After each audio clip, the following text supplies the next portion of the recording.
What's good? It's MMA Don, and I'm doing a reaction of last night's fight night, Blanchfield versus Fiorot, and damn, this was a weird-ass event.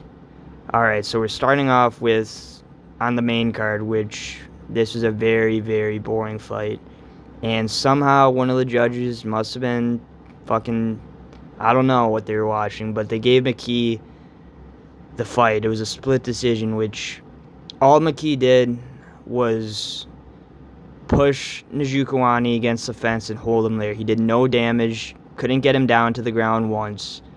And Njokuani, I thought, was landing the better shots. I mean, it wasn't a very exciting fight, but I thought it was a clear 30-27 win for Njokuani. So I started off pretty good with the main card, but here's where it gets interesting with Bill Aljo versus Kyle Nelson. Now, I was not expecting this.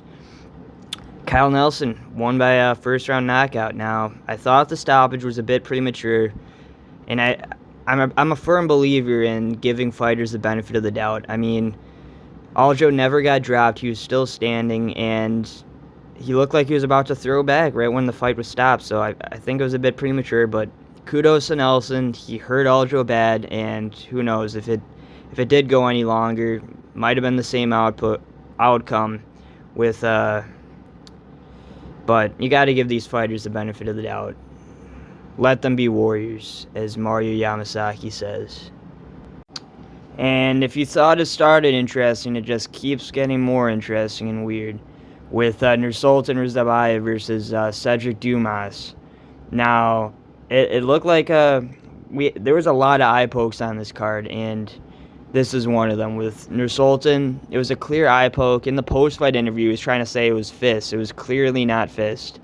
We saw it in the replay. The whole audience saw it. It was not fist. It was a clear eye gouge, and that's what rendered Dumas unable to continue. He basically got finished due to not being able to see out of his eye.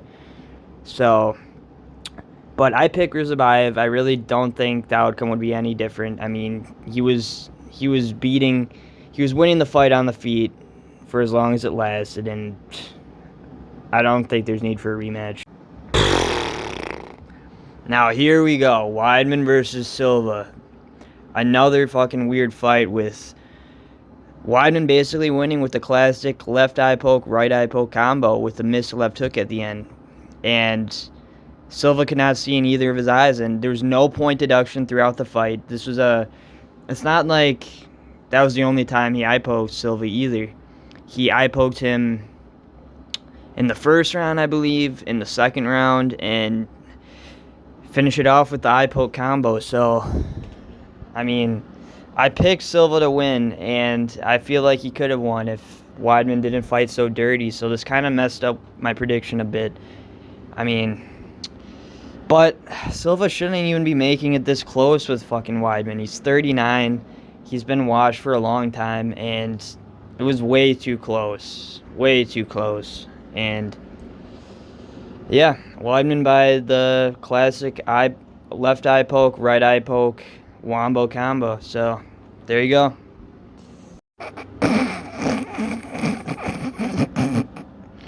Vicente Luque versus Joaquin Buckley. Another fight that messed up my prediction.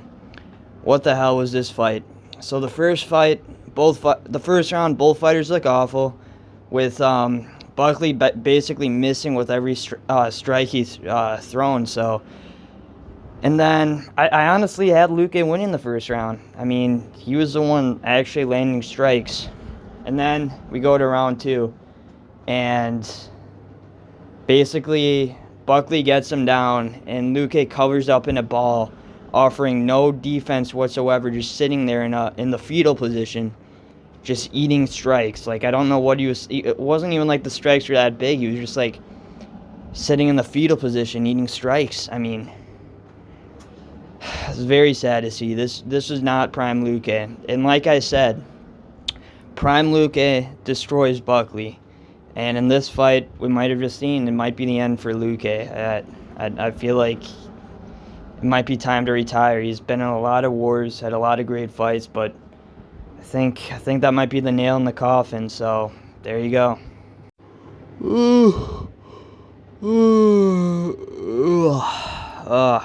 Man, even looking at this picture, I almost fell asleep. What a boring fight. Now, I'm really thinking, was Blanchfield's corner off 30 beers? Because they were offering some of the worst advice I had ever seen. They were like telling her to stick with what she was doing, even though it definitely wasn't working. I mean, she was getting lit up. I mean, let's not say lit up. It was basically for Fiorot, one strike, reset. One strike, reset. One strike. I don't think I saw a combo that whole fight. I don't think I saw a combination. So Blanchfield just couldn't get her down. I mean, this kind of just shows that flyweights, women's MMA, it's still, there's a long ways to go, and these fighters still are not elite, are not an elite level compared to even like the top 50 UFC lightweights or the top 50 UFC welterweights. I mean, ever since Nunes left, it just hasn't been as exciting. These fights are just like 50-50 pick'ems, where it's like, they're just not good. It's just not good fighting. So I kind of expected this one to be a snoozer. I picked Blanchfield. Blanchfield loses. And yeah.